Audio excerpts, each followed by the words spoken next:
नमस्कार, स्वागत है आप सभी का सत्याग्रह विद CNN में। और मैं हूं हेमंत भट्ट। हम पिछले 6 महीने से गुजरात विधानसभा चुनाव को ग्राउंड जीरो पे कवर कर रहे हैं और गांव में पहुंच करके अंतिम आदमियों से बात कर रहे हैं कि आज गुजरात की विधानसभा चुनाव में मुद्दे बचे हैं या नहीं बचे हैं। हम नेताओं से भी बात कर रहे हैं, हम जितने भी कैंडिडेट पार्टिसिपेट कर रहे हैं गुजरात विधानसभा चुनाव में उनसे बात कर रहे हैं और जानने का प्रयास कर रहे हैं कि उनका क्या विजन है इस बार गुजरात विधानसभा चुनाव में। आज हमारे साथ में यहाँ के पूर्व मुख्यमंत्री और विपक्ष के सबसे बड़े नेता हमारे साथ में हैं शंकर सिंह वाघेला जी। इनसे हम बहुत सारी बातें करेंगे। सर, बहुत बहुत स्वागत है आपका। धन्यवाद, आप पधारे, अच्छी बात है। चंपारण का पुराना संबंध रहा गांधी जी का गुजरात का। जी सर, चंपारण न्यूज़ नेटवर्क और महात्मा गांधी का पहला सत्याग्रह चंपारण सत्याग्रह 1917 में हुआ था और महात्मा गांधी को भी लोग बापू कहते हैं, आपको भी बापू कहते हैं। तो बापू, हम आपसे बहुत सारी बातें करने के लिए आए हैं क्योंकि गुजरात में हम जिन नेताओं से भी बात कर रहे हैं उनके पास बहुत सारा झूठ होता है बोलने के लिए। और जब एक नेता से मिलते हैं हमारा विजन ये होता है कि क्योंकि संसार में जब तक भी इंटरनेट रहेगा ये इंटरव्यू देखा जाएगा, लोग देखते रहेंगे। तो जब नेता से हम मिलते हैं तो हमारा ये इंटेंशन होता है कि हम उससे बहुत कुछ जान पाएँ कि नेता होता क्या है, उसके अंदर नैतिकता बची है या नहीं बची है। और इस बार का जो विधानसभा चुनाव है वो बहुत टफ इसलिए हो गया क्योंकि सिर्फ झूठ परोसा जा रहा है लोगों के सामने और मुद्दे बचे नहीं हैं। तो इन्हीं सारी चीज़ों को लेकर के हम आपसे बात करने के लिए आए कि आज नेता का कोई पक्ष जो है वो बचा है या नहीं बचा है और आपका क्या विजन है इस बार के विधानसभा चुनाव को लेकर के। नेता मतलब लीडर जी, हु लीड द पीपल। जी, आज वो नेता नहीं रहे, स्टेट्समैन नहीं रहे। आज तो बिलो स्टैंडर्ड नेता जो अपनी पार्टी को भी उल्लू बनाना है, लोगों को बेवकूफ़ बनाना है, इसके लिए झूठ बोलने में जिसको कोई शर्म नहीं है, ऐसे बोने लोगों के हाथ में देश का शासन और बीजेपी का कंट्रोल इनके हाथ में है। जी, झूठ बोलने का सवाल है तो सबसे पहले तो सत्य बोलने से याद रखने की जरूरत नहीं है। जी, मैं जो भी कहता हूँ सच कहता हूँ, इसलिए याद रखने की जरूरत नहीं है। मेरा वीडियो कभी भी निकलेंगे तो मैं नहीं कहूँगा मेरा वीडियो नहीं है।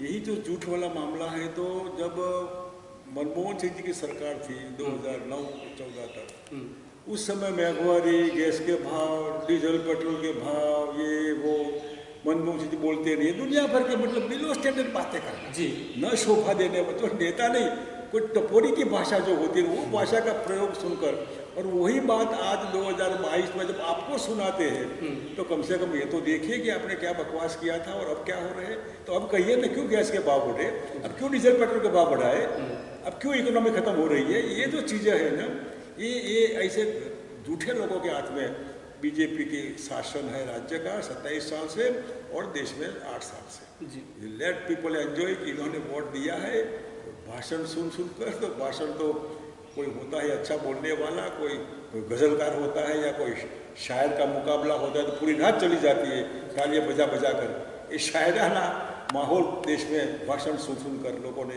वोट भी दिए और अभी उसके फल भुगत रहे हैं। जी, बापू, एक मुद्दा है, मोरबी का अभी हादसा हुआ था और हम मोरबी भी गए थे। हमने लोगों से बात की, एक ऐसे लोग हैं कि जिनके 3-3 बच्चे जो है वो मर गए उस हादसे में, और ऐसी कंपनी को उसका ठेका दिया था जो घड़ियाँ बनाती है।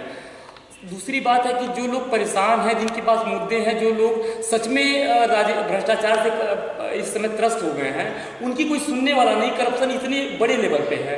लेकिन जब हम किसी बड़े नेता से मिलते हैं, बड़े फ्रेम के किसी व्यक्ति से बात करते हैं तो वो इतना झूठ बोलता है जिससे लगता है कि मुद्दे खत्म हो गए हैं। और गुजरात विकास मॉडल की पूरी गुजरात में जितनी तारीफ हो रही है, जितना प्रचार प्रसार हो रहा है, जमीन पे भी जो बहुत सारे मुद्दे हैं वो ऊपर तक क्यों नहीं जा पाते हैं। देखिए, जो मोरबी की बात आपने कही वो करप्शन का बहुत खराब एग्जाम्पल है। जी, वही बच्चे मर गए, वो माँ करके डूब गए, श्वास नहीं ले पाए। बहन अपने भाई के लिए भाई भाई बचाओ बचाओ, ये हो रहा था। उसी समय दूसरे ही दिन देश के मुखिया, देश के मालिक, परिवार के मालिक, वो अंग्रेज ढब के कोट पैंट पहन के बिल्कुल भगत सिंह कैप लगाकर, अंग्रेज की टोपी लगाकर, मगर के आंसू जो दिखाते हैं, तो इनकी फर्ज थी कि वो टोपी उतार कर नमन करें और हेलीकॉप्टर मोरबी वही ले जाकर देखें और सबको वही सहानुभूति के 2 लफ्ज व्यक्त करें। ये पूरी नौटंकी होती है। जी, पूरी सरकार अपना प्रचार पूरा होने के बाद फिर 2 दिन के बाद जब जाना है तो हॉस्पिटल में जाना जहाँ कोई था ही नहीं।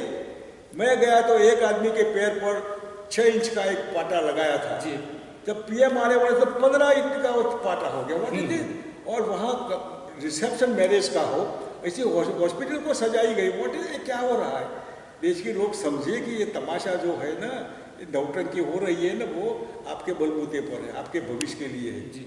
इनके लिए ये मजा है, गरीब के लिए मजा नहीं। जिसका भाई मर गया, जिसकी बहन मर गई, जिसके बच्चे मर गए, माँ बाप मर गए, उधर कोरोना में मर गए, कोरोना में ताली बजाओ घंटी बजाओ, बेवकूफ़ था देश, क्या घंटी बजाए ताली बजाए, क्या हुआ, तुम्हारे बाप बाप बच गए कोरोना में, कहीं दवाई मिली, हॉस्पिटल में जगह मिली, कोई डॉक्टर भी था, ऑक्सीजन मिला, कहीं श्वास लेने की भी फुर्सत नहीं थी। ये देश की हालत कर दी है इन लोगों ने। ऐसे झूठे लोगों से बचने के लिए इलेक्शन ही मौका होता है जी। और इलेक्शन के टाइम में अगर वोटर भूलेगा और उस बटन को बीजेपी का, कांग्रेस का बटन देखेगा, वो अपने भविष्य का बटन देखो, मेरे भविष्य किसके हाथ में होगा। 25-27 साल से बीजेपी का बटन दबाया, क्या मिला आपको, बेकारी मिली, महंगाई मिली, बदमाशी मिली, करप्शन मिला, लॉ एंड ऑर्डर का प्रॉब्लम मिला, क्या मिला आपको। अगर कुछ नहीं मिला तो एक बार दूसरा बटन दबाइए ना कांग्रेस का, क्या फर्क पड़ेगा आपको। हिंदू हिंदू हिंदू तो हिंदू हिंदू है, तो हिंदू का बच्चा कोरोना में नहीं मर गया, मोरबी में मुसलमान के बच्चे मर गए क्या जी। कोरोना में मुसलमानों ने हमारी बॉडी की लाशें जलाई जी, मोरबी में मुसलमान के लड़के पानी में पड़े और इन्होंने बच्चे बनाए। अभी इसमें कहाँ धर्म आता है, और इसका नाटक धर्म में करना है क्या।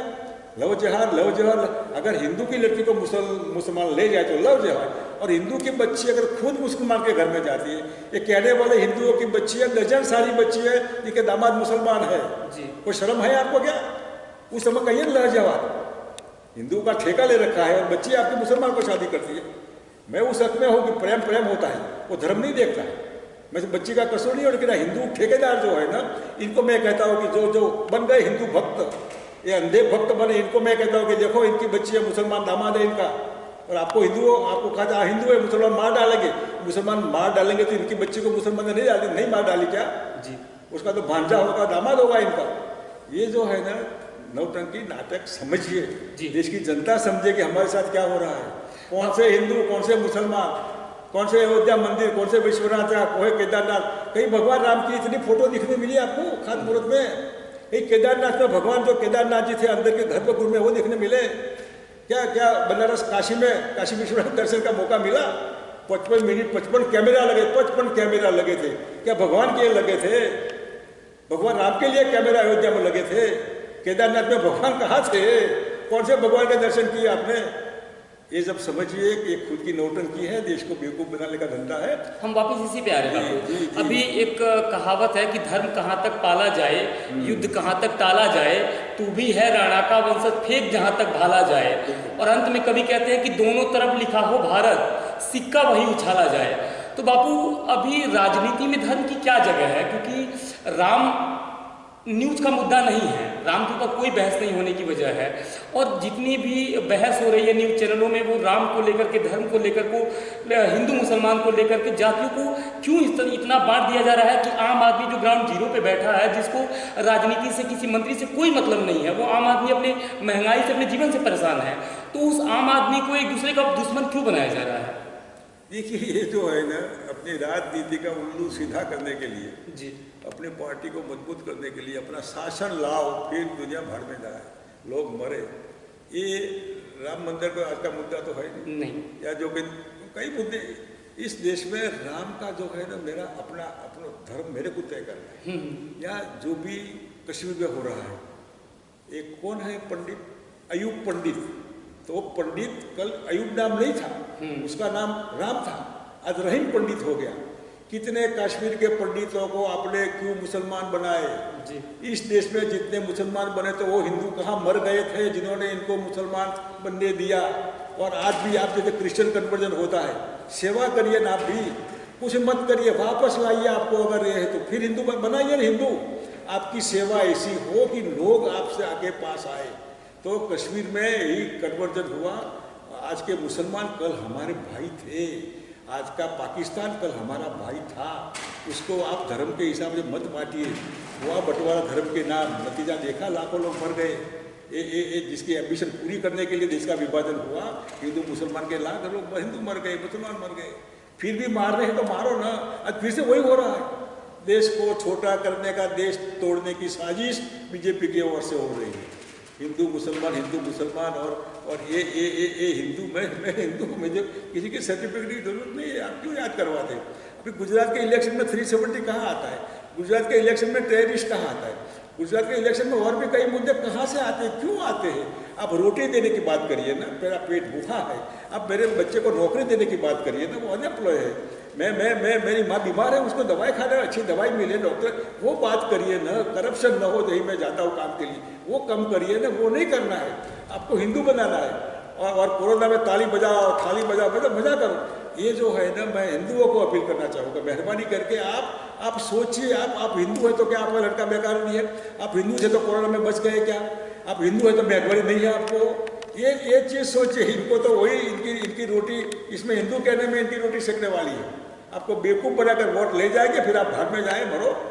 और किसने कहा और बोलते अब कहा कम्युनल नहीं होते? अरे आप ही करवाने वाले थे। चोरों की रखवाली होती तो क्या होता है? चोर को चौकीदार बना दो, बात पूरी। इसे कम्युनल राइट करवाने वाले ही थे, अब नहीं होते तो वही मालिक है, करवाने वाले थे तो बंद हो गया। जी, तो ये लोग समझे, सब विशेष जो इनकी बात सुनकर हिंदू बन जाते हैं स्टॉन्च, फिर भूल जाते हैं अपनी अहमियत। वो अहमियत को ध्यान में रखिए, इंसानियत को प्रायोरिटी दें। एंटी ह्यूमन लोग हैं, इनको गर्भवती महिला को मारने में, मुसलमान है तो इनको शर्म नहीं है। 2-3 साल का बच्चा है तो कुएं में फेंकने को इनको कोई मानवता नहीं दिखती है। एंटी ह्यूमन राक्षस लोग हैं, ऐसे मैं कहूँगा। ये बचिए आप इनको। ये एग्जाम्पल है गोधरा का, बाकी दुनिया का अक्षरधाम वाला, पुलवामा वाला, कारगिल वाला, बहुत एग्जाम्पल है। बापू, आप अभी बीजेपी के बारे में बात कर रहे थे। जब हम बीजेपी की बात करते हैं तो बिना आपकी बात, अगर हम आपके इतिहास को पढ़ेंगे और गुजरात के बारे में पढ़ेंगे तो जो बहुत बड़ा नाम आता है वो आपका नाम आता है, क्योंकि 1965 के आसपास से आपका जीवन शुरू हुआ राजनीति में, और एक करीब 5-50 सालों के आसपास का एक राजनीतिक बहुत बड़ा करियर है। हम लोग का जन्म भी नहीं हुआ होगा उस समय से आप अभी यहाँ पे सत्ता में थे। 1996 में आप मुख्यमंत्री बने और 1 साल में करीब 3 दिन कम था ये आपका पूरा 1 साल मुख्यमंत्री रहे हैं गुजरात में। जब हम यहाँ पे युवाओं की बात करते हैं, क्योंकि उस समय जब आप लोग थे तो कैमरा इतना नहीं आसपास घूमता था, टेक्नोलॉजी इतनी विकसित नहीं थी, सोशल साइट इतना एक्टिव नहीं था। आप तो आज के समय में एक छोटी सी भी बात होती है तो सोशल साइट पर उसका बहुत बड़ा प्रोपेगेंडा हो जाता है और अर्थ का अनर्थ बनने लगता है। कल मल्लिकार्जुन खड़गे ने एक बयान दिया था, प्रधानमंत्री मोदी को रावण कहा था, और उसी को लेकर के जो संबित पात्रा हैं उन्होंने प्रेस कॉन्फ्रेंस की और उन्होंने बोला कि गुजरातियों का अपमान है। तो किसी व्यक्ति का जो चेहरा है वो 6.5 करोड़ लोगों को का चेहरा कैसे हो सकता है? और आज जो यहाँ पे गुजरात में जो युवा बैठा है उसको किस चीज़ की जरूरत है? उसको धर्म की जरूरत है या उसको रोजगार की जरूरत है? इस पे क्या कहना चाहेंगे आप? देखो, तय तो उसको करना है। जो वोटर है ना, वो भी इतने ही कल्प्रिट है जितने वो कल्प्रिट है जी। तो वोट देता है बिना समझे कुछ बनने के बाद। अभी समझने की बात यह है कि राजनीति जो है, जैसे हम राजनीति में आए तो हम क्यों आए? हम उसूलों से आए। हमको राजनीति में बुलाए गए, आप आइए राजनीति करिए जी। आज जो है ना कोई बुलाता नहीं है। इस समय राजनीति में आने के बाद आपको क्या करना है? जैसे आपने बताया मेरा 1 साल का शासन, ये government of the people, by the people, for the people, उसका बेस्ट एग्जाम्पल पूरे देश में सिवा गुजरात का 1 साल का पीरियड कहीं देखने नहीं मिलेगा। हमने गाड़ी के ऊपर लाल बत्ती खत्म कर दी, 96 में हटाया जी। हमने झंडी गाड़ी के आगे जो फ्लैग होता है ना, गोल किया, मत खोलना, वो वीआईपी कल्चर आपने खत्म किया, बंद किया। हमने सिक्योरिटी निकाल दी, हमने सीएम की तनख्वाह नहीं लिया जी। हमने विदाउट अपॉइंटमेंट लोक दरबार का प्लानिंग किया। डिसेंट्रलाइज इकोनॉमी और डिसेंट्रलाइज एडमिनिस्ट्रेशन पब्लिक के भले के लिए होता है। डिसेंट्रलाइज एडमिनिस्ट्रेशन के हिसाब से जिले अलग किए। हम हमारी स्टेट की कैबिनेट हर जिलों में ले गए। हमने रास्ते बनाए नए, डबल रास्ते के पायोनियर हम हैं। आरटीआई के पायोनियर हम हैं जी। हमने आरटीआई गुजरात में लगाया, सबसे पहले मंत्री बना दिल्ली में, तब जाकर हमने कहा कि राइट ऑफ इन्फॉर्मेशन और ट्रांसपेरेंसी दोनों इम्प्लीमेंट करवाई। वो अभी लोग आरटीआई का मिसयूज भी हो रहा है, लेकिन आरटीआई जरूरी था वो। इसलिए ये जो चीज़ है ना, इसमें आप मालिक है।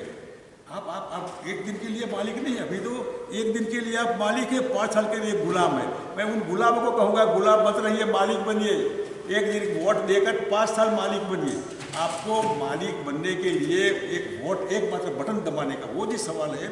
उस समय बीजेपी ने 27 साल सब अच्छा शासन किया होता तो लोग सामने से वोट देते, साहब आपको ही वोट देंगे जी। लेकिन आपने कुछ किया है, आपने फिर अगेन फिर पाकिस्तान, फिर क्या है, फिर मुसलमान।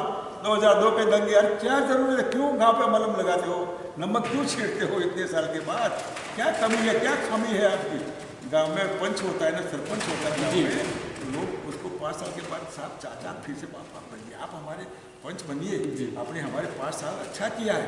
लोग कहते हैं बिन हरी फंड कॉन्टेस्टेड आइए, तो 5 साल में लोग ये कहते हैं 27 साल हुए, आपको तो इनको साष्टांग दंडवत कर कहना चाहिए, आपको ही वोट देंगे, आप क्यों घर घर भीख मांगते हैं, कोई शर्म नहीं है भीख मांगने के लिए। और इतने करोड़ों करोड़ों करोड़ों एडवर्टाइजमेंट में, करोड़ों रुपये खुद की एडवर्टाइजमेंट के लिए, इसकी क्या आवश्यकता है? नहीं है, ये लोगों को बेवकूफ़ बनाने की आवश्यकता है। मार्केटिंग मार्केटिंग होता है, तो ये जो मार्केटिंग का करोड़ों रुपये का, जिसमें कितनी स्कूल बनती है, कितने हॉस्पिटल बनते हैं, कितने लोगों का पेट की रोटी मिलती है, आप सोचिए तो सही। इनको ये नहीं है, इनको आज भी वही दिखता है। फिर से गुजरात को 27 साल के बाद फिर हिंदू बनाने की साजिश हो रही है, फिर यहाँ मंदिर में जाना, तिलक लगाना। अरे भगवान के दर्शन कराओ ना हमको, आपके तिलक के दर्शन नहीं करने हमको, तिलक रफे तो ऐसे भाषण करना, फिर कपड़े मतलब ऐसे पहनना, ये जो साइकोलॉजी, ह्यूमन साइकोलॉजी होती है, लोगों को इम्प्रेस करने के लिए सबसे बड़े हिंदू हम हैं जी, हम ही आपके रक्षक हैं, हम नहीं होंगे लोग आपको मार डालेंगे। भाषण भी ऐसे करना कि हम हैं तो आपका बच्चा शाम को वापस आता है, वरना लोग मार डालेंगे। What is this? ये रक्षक कोई शोभा नहीं देता है, ये रक्षक भक्षक है, और इनको अपने वोट के लिए कुछ भी करने के लिए कोई शर्म नहीं है, बेशर्म लोग हैं जी। एक अभी एक कार्यक्रम जो है वो बहुत धीरे धीरे लंबा हो रहा है, और आपका जो समय है वो बहुत महत्वपूर्ण है बापू। तो आपने सुना कि किस तरीके से बापू ने सारी बातों के बारे में निष्कर्ष रखा, और हम पिछले 6 महीने से जहाँ पे भी बापू जा रहे हैं, एक बहुत बड़ा मुद्दा है शराब का, क्योंकि बिहार में भी शराब बंद है। जितना शराब पी करके लोग यहाँ सड़कों पर मिल जाते हैं, इतना बिहार में भी, क्योंकि वहाँ पे कानून जो है वो थोड़ा सा टाइट है और लोगों को सजा हो जाती है। गुजरात में हमें अक्सर कहीं कहीं लोग मिल जाते हैं जो दारू पी करके शाम को भटकते हुए नजर आते हैं, और उनके लिए ना पुलिस दिखाई दे रही, ना कोई प्रशासन दिखाई दे रहा है। तो ये दारूबंदी का नौटंकी गुजरात में फिर क्यों हो रहा है? देखिए, ये लॉ ऐसा होना चाहिए कि जिसको इम्प्लीमेंट करें जी। जो चीज़ इम्प्लीमेंट नहीं हो सकती उसको लॉ नहीं बनाना चाहिए, लॉ का मखौल हो जाता है। और ये मखौल गुजरात में हो रहा है, बिहार में हो रहा है, शायद हरियाणा में लगाया था और अभी तोड़ना पड़ा पता नहीं। ये शराबबंदी स्टेट की नियति है, ये नेशनल पॉलिसी नहीं है, राज्य की पॉलिसी। और राज्य की पॉलिसी में शराब चीज़ खराब है हमको पता है तो मत पीजिए ना। सिगरेट खराब है लिखते इंजीनियर्स टू हेल्थ, मत पीजिए ना। चाय, हमारे पिताजी चाय के विरोधी थे, आप चाय पिएंगे तो आपका कलेजा जल जाएगा। हम चोरी छुपी से चाय पीते थे, अगर चाय पीते, हमारी माताजी खानगी से चाय। तो ये चाय मैं नहीं पीऊँ तो पिताजी का जो लॉ था वो लॉ हमने प्राइवेटली माताजी ने तोड़ा। बच्चे को चाय पीनी है तो दूध चाय मिला कर दो इसको। इसलिए शराबबंदी वाला मामला है वो गांधी जी के नाम का कोई मतलब नहीं है। यही महाराष्ट्र, जहाँ गुजरात एक ही था मुंबई राज्य, तो महाराष्ट्र में शराबबंदी नहीं है, यहाँ है। एक कदम, 1 फुट बिहार की बॉर्डर है, गुजरात की बॉर्डर है, जहाँ जहाँ और शराबबंदी है वहाँ 1 फुट क्रॉस करेंगे तो वहाँ पी सकते। तो क्यों वहाँ पीना है? मैं मुंबई में हूँ, पी सकता हूँ, दिल्ली में पी सकता हूँ, बेंगलोर में, अहमदाबाद में क्यों नहीं पी सकता? ये पीना ना पीना मेरा नुकसान है तो मैं नहीं पीऊँगा। अगर नुकसान है तो मरना है तो मैं कौन रोकेगा? अपघात जो है ना उसके ऊपर केस होता है, तो आप जानबूझकर अपघात करो ना। तो शराबबंदी वाला मामला है ना, वो लॉ के हिसाब से नहीं होना चाहिए। सामाजिक वो चीज़ है, लीडर लोग ऐसे हो जो कहीं शराब मत पियो है, रिलीजियस लोग लगाए मत पियो, तो स्वामीनारायण संप्रदाय होता है और संप्रदाय होता है, जैन संप्रदाय, मत पियो। फिर भी लोग प्राइवेटली पीते हैं, अंडे मत को फिर लोग खाते हैं, ये अलग चीज़ है। इसलिए ये तो लॉ नहीं होना चाहिए, मॉरल के हिसाब से इसको करना चाहिए। और इसकी इनकम जो है ना, गुजरात अकेले में 25-30 हज़ार करोड़ रुपये इनकम है। मैं सीएम होता तो ये निकाल देता। साइंटिफिक इम्प्लीमेंट करना, जिससे कोई प्रॉब्लम ना हो।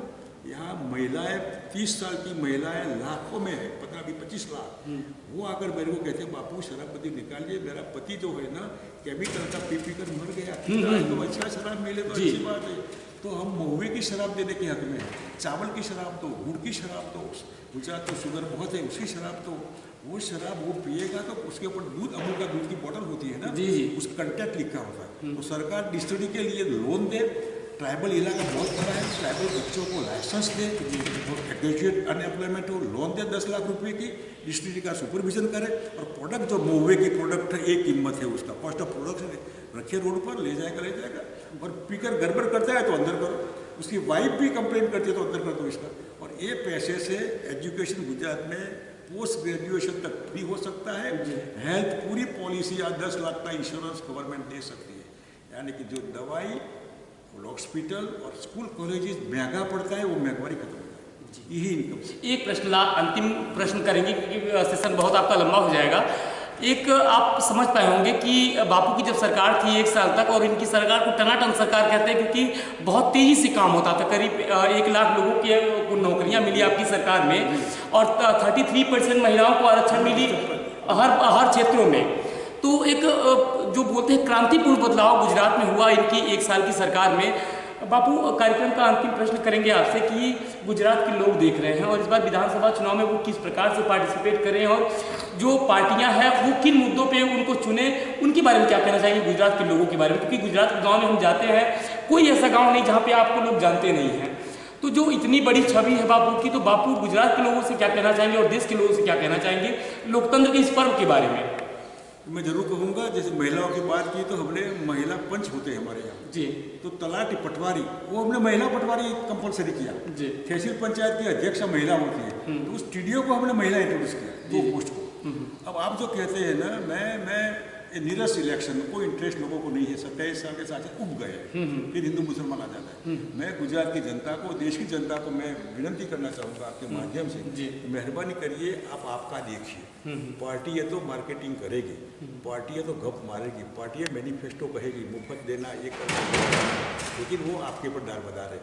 आप आपके भविष्य के लिए, आपके परिवार के भविष्य के लिए, आपकी सलामती के लिए, आपके बच्चे की नौकरी के लिए, आपके माँ बाप की अच्छी मेडिकल सहूलत के लिए, लॉ एंड ऑर्डर है, अपनी सलामती के लिए मेहरबानी करके इस झूठी पार्टी को वोट मत दीजिए। बीजेपी जो है मैं भीतर से जानता हूँ, हिंदुस्तान में मैं जितना बीजेपी को जानता हूँ कोई नहीं जानता है। और इस हिसाब से मैं कहूँगा कि झूठी पार्टी है, चीटर है, ये अपने से पर है, मतलब पार्टी से पहले खुद है।